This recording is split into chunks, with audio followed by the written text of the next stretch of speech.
Welcome back, Jet fans, to another week of Jets football. We're going down to Tampa to face the Buccaneers. We're obviously 0-2. This team looked like hot garbage against the Buffalo Bills, but hopefully they can turn it around. Obviously, Tyrod Taylor is out. Justin Fields is in. And today we're going to watch the NFL preview, the official NFL preview video, and we're going to live react to it. I have not seen it yet, so I'm going to give you my full opinions on everything they say throughout the video. The video that we're going to be looking at is about 6 minutes long, so expect this to go maybe 10 or 12 minutes, depending on how much I have to say and how much I possibly disagree with it. So let's see what the NFL is saying. I don't know who makes these videos. If anybody in the comments knows who actually creates these videos, let me know if you know. But here we go. New York Jets headed south week 3, still a donut in the win column. Trying to find a dub in Tampa Bay isn't going to be easy. Have to be able to stop Baker Ball, which is not a simple task. Hot and in motion, they are going to run it. And a touchdown, Tampa Bay. Rashad White on top with 6 seconds to go. Baker Ball. To play it, you have to have a chip on your shoulder at all times. It also can only be played with reckless abandon. Pressure off the edge. Mayfield steps through, and he's tripped up with a first down by Gardner. I honestly think Baker Mayfield is one of the best quarterbacks to extend a play and work outside of the structure of the offense if the play breaks down. I guess that's what they mean by Baker Ball. You have to have a linebacker shadowing him, I think, at all times. I think he's just as good as Josh Allen when it comes to being able to make something out of nothing. And that could be the biggest X factor of this game. Johnson, 15 yards on 4th and 10. And if the game is on the line late, well, it's almost impossible to stop. The new Popeyes pitchman once again breaking out a can of spinach late in the episode when the Brutuses were ready to snatch olive oil, in this case a win, from his hands. But once again, Mayfield saved the day. He has been a battler, and it's what you come to expect from him. They need 215 yards, the passer rating of 98 is not crazy, but yeah, when the game's on the line, Baker Mayfield is one of the best right now in the league to get that score that you need. And the way our defense has played the last 2 weeks, giving up 30 plus points in back-to-back weeks, I don't see us winning the game if we're not up 2 scores late. That's going to be a real tough task against this team, especially down in Tampa in 90-degree heat, where I know maybe people don't think this is a big deal, but Tampa Bay is going to be wearing some throwback uniforms, and they're going to be wearing all white, and we're going to be in our greens in 90-degree heat in Florida. Just something to think about. needed to make plays. Mayfield makes it on 4th down. Kids are like, who in the world is olive oil? Brutus. Doesn't Baker eat chicken strips and not spinach? Either way, New York's defense is dealing with a quarterback very full of confidence, and he's looking at a Jets defense that seems ripe for the taking after giving up 30-plus points back-to-back games to start the year. And they hand it off. The former Jet is in. The secondary Baker faces, at least, flies in off a strong game. They held Josh Allen to 148 yards, a low 70s rate, no TDs allowed. Pass. Yeah. Josh Allen had a pretty mediocre game. It was the run defense that killed us all game. The Buffalo Bills ran the ball down our throat constantly, and the defense was on the field a lot because the offense couldn't do anything. I think the offense only had 154 total yards. The pass defense was, I'm not going to say it was good. I would say that Josh Allen didn't need to throw the ball. So the pass defense looks good on the Jets looks not good, but serviceable last week. I think it's more so Josh Allen just didn't have to throw the ball because we were getting gashed in the run game. Knocked down. Brilliant play. They gave up 47 yards to Josh Palmer. That was the high. Only 1 sack, though, on 27 tries. They could get home to Baker's house a few more times based on him taking 4 sacks at the hands of a fierce Texans pass rush. 3rd down and 4. Mayfield, time runs out. Mayfield tripped up and down he goes. That could be the one thing that turns the game in the Jets' favor. If Jermaine Johnson, is able to play, I think him and Will McDonald could have a big day against that Buccaneers offensive line. I think they're out 3 starters, and they had a few guys playing out of position in this game that they're showing against the Texans. I don't know what Jermaine Johnson's status is going to be by the time you watch this. Maybe he's already deemed out. I don't know. Even if he's not 100%, you're going to have Michael Clemens playing a lot, and we all know what Michael Clemens is. If he has to play a lot of time and a lot of minutes in this game, then you're going to have an issue with, I think, getting to Baker Mayfield. And like I said in the beginning, Baker is one of the best to get out of situations and be able to use his feet and make something happen. So you're going to have to find that mix of rushing him to get the sack, but also containing him at the same time. It's going to be a tall task, but that's the only shot we're going to have if we can get in his face and our pass rush can get home. Mayfield only threw for 215 yards, so not a lot of yards to go around. Emeka Egbuka just 29, though he scored for the second week in a row. Egbuka looking for a block. Got it. Emeka Egbuka, touchdown Tampa. He could be a real problem if he's lined up. He's going to be lined up against Stevens. We all know what Stevens is. Highly overpaid right now, not playing well, has had 2 terrible games in the secondary. Sauce is clearly going to be on Mike Evans. I think Mike Evans only had like 50 or so yards. I'm sure they'll probably show it at some point. I expect the same probably out of Mike Evans. I think Sauce will have a good game and be able to lock down Mike Evans decently enough to make him not a non-factor, but less of a factor in the game. Egbuka could be a problem if Stevens can't lock him down. Us as Jet fans forget how good DJ Reed was. We really do. Mike Evans saw the most week 2 targets with 11. Here you go, Mike Evans. With Derek Stingley. I was right, about 50 yards. Still led the team with 56 yards. Mike Evans on a perfect throw from Baker Mayfield working against Stingley. Cade Otton, 25 yards. Ryan Miller. Right, so Evan was matched up against Stingley all game. You put him up against Gardner. You hope you get kind of the same results, and he's a mild non-factor in the game. A 20-yard TD. Sterling Shepard, 34 yards. 50 yards went to Bucky the Ducky. Irving. Alshire cannot make the stop. Irving still rolling down inside the... So many missed tackles by the Texans in this game, and the Jets are known for missing tackles. This is going to be a tough task for this defense. 25. And Irving could have a day on the ground this week, too, if New York doesn't shore some things up. Jets giving up 132 yards and 2 TDs to James Cook. Lots of guys had to retrieve their jock straps after being juked out of them. Look at that move by Cook, and he's still going. James Cook. That was next level. You used the joystick there for the jump cut, the wiggle. Jets also let Allen go for 59 rush yards, let him get away for a 40-yard run. Mayfield will bowl. So much fun to watch when he does. 33 rush yards in their most recent win. Mayfield goes by Petrie and gets the first down. This is exactly what I've been saying.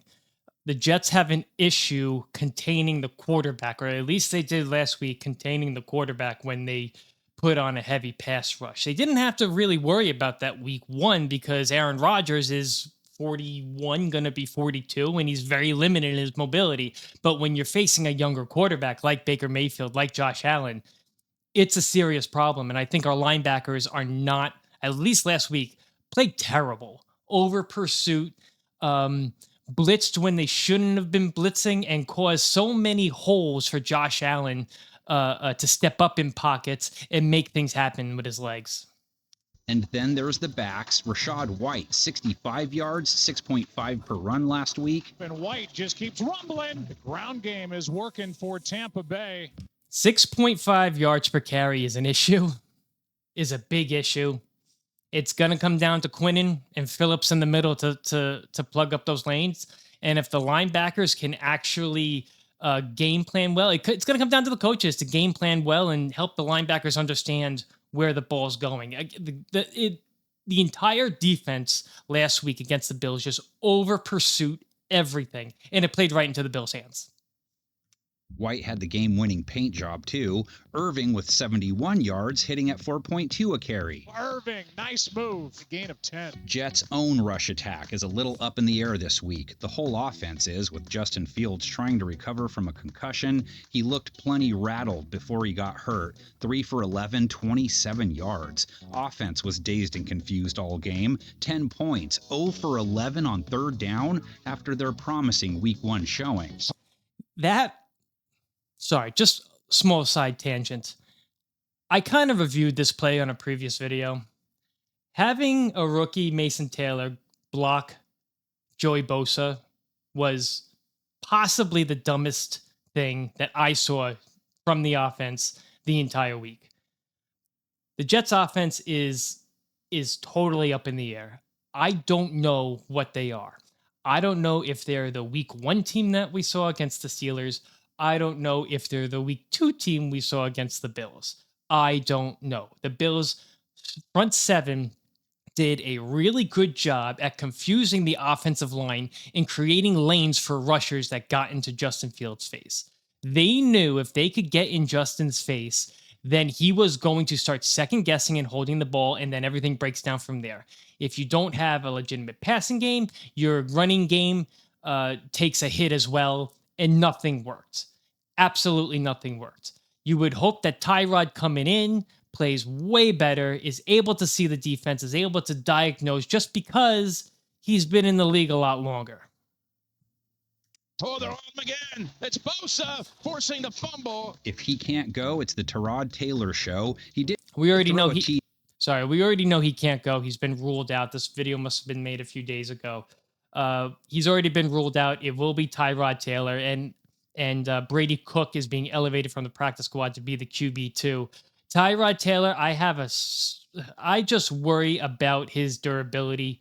He's had issues his entire career staying healthy. If he doesn't make it through the game, the Jet fans have the reality of watching a Week 3 game where quarterback 3 is playing. And I made a short where I got clowned saying that this could possibly happen. That by the mid-season, I didn't think it would be Week 3, we will be down to our third quarterback because of this exact situation. I hope Tyrod can stay healthy the whole game, but if it's not, we're going to be 0-3 pretty quick. And these stats on the screen right now, 7 of 10, 56 yards of TD and 106 passer rating is complete garbage stats. This was garbage time football. The game was already won the quarter before. These are garbage time stats. They mean absolutely nothing. This is the perfect example of putting stats on a screen to try and make some sort of point, but you need to have the reality and the context behind them. We're coming on, put up 100-plus rate at least. And it is caught for the touchdown. There you go, Jeremy Ruckert. Tampa's defense they face has shown out well so far in 2025. Held Atlanta to 20 points in Week 1, Houston to 19 Week 2, 2 for 9 on third down. Backpedaling, Stroud almost throws a pick to Levante David, but it's fourth down. Their secondary gave up a number of big chunk plays. A pass rush bagged Stroud 3 times on just 24 pass attempts. Stroud. I'm not totally down on the Jets offensive line right now. I think they clearly had a bad game. They used Tippmann's inexperience at right guard against him in that game. There were plenty of times where he got sucked into the soup a little bit and a free rusher came out. I hope I would think that Tippmann is a good enough player to understand those mistakes and be better at that position. So we'll see. Like I said, I'm not totally down on the Jets offensive line yet. I think that they'll play better this week. I really do think that. The biggest X factor, at least from the offensive line perspective, is going to be Hassan Reddick. Everybody forgot about Hassan Reddick. Hassan Reddick is on the Buccaneers now. He's probably going to be lined up against our rookie Armand Membu. Membu had a good game against TJ Watt. He had a decent game against Joey Bosa. The times that Bosa got in is when they put a tight end on him. But when he was matched up with Armand Membu. Armand did pretty well there. So I'm really high on Membu, and I would hope that he bottles up Reddick the same way he bottled up Watt week 1. Out is sacked on 3rd down and 2 by Tyke Smith. Jets QBs took 4 sacks on just 22 tries. They're in on Fields. He's in trouble. That's a coverage sack. That's not on the offensive line at all. I broke down this play also in my previous video. You had 2 guys wide open. You had Garrett and I think Mason Taylor wide open. The play calling, at least the passing play calling, was there. Tanner actually schemed some guys open, and Justin just didn't see it. I don't know what he was looking at. I just don't. He's not going to get away. Buccaneers DBs held Nico Collins to 52 yards on 9 targets. Didn't allow anyone else to crack 40. Let's see what they can do with Garrett Wilson next. 50 yards last week. No other Jet had 10. Throws a completion to Garrett Wilson. Just his. No other Jet had 10 because there's no wide receiver 2 on this team. Arian Smith has not stepped up. I wouldn't expect him to step up just yet. I mean, he is a rookie. It is early. We'll see. Second catch of the game. Was that a little too much? Breece Hall also looking to rebound. Only 2.9 yards. Look at Milano filling those gaps. Look at, I don't know who number 9 is. Sorry, guys. Look at them filling the run lanes. That's what the Jets need to not have happen against the Buccaneers. Per carry on 10 tries. Fields is a That's all coaching and game planning, by the way. problem if he's healthy. Buccaneers gave up a 25-yard TD run to Nick Chubb, and that was kind of it. Held him to 3.6 a run. Here's Chubb, bottled up and gets nowhere. Vita Vea got through and made the tackle. The Bucs have taken the Jets their last 2 face-offs, but it's been all New York in this series with Gang Green up 10-3. Give me 1985 for an offense that put up 62 points. Against Tampa Bay, Ken O'Brien conducted a clinic in how to exploit a defense by throwing 5 touchdown passes, 3 of them to Mickey Schuler. Why are we showing film from 1985? Is this just to make Jet fans feel a little better watching this video?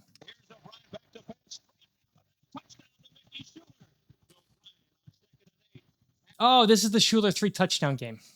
Okay. Okay.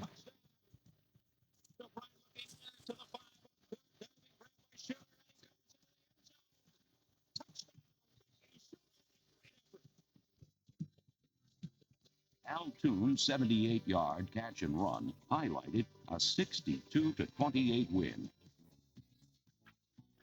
Okay, so the only reason why they played that video, I think, is just to show what the Jets are going to have to do to win this game. Clearly, all of the big names in the sport are predicting that the Buccaneers are going to beat the Jets handedly.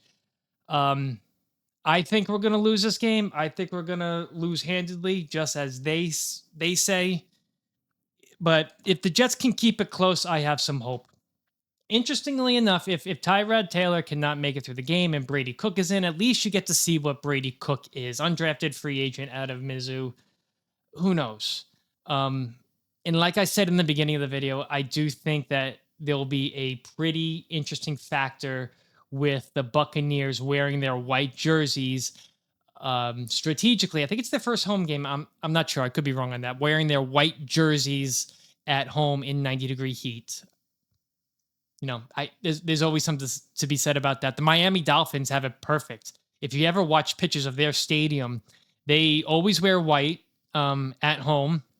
And the stadium, actually, the way the sun shines, the away team's bench is always directly in the heat. And since the Miami Dolphins always wear white at home, kind of like how Dallas does, the away team is always in a dark color. And that's always an advantage for Miami. And it will be, I think, an advantage for Tampa Bay in this game. It's going to be a rough one to watch. If the Jets can pull it out, then this could be a turning point in the season. I don't think that's what's going to happen. I'm thinking, 27-17. Jets lose possibly by 2 scores. But we'll see. Let me know what your predictions are in the comments below.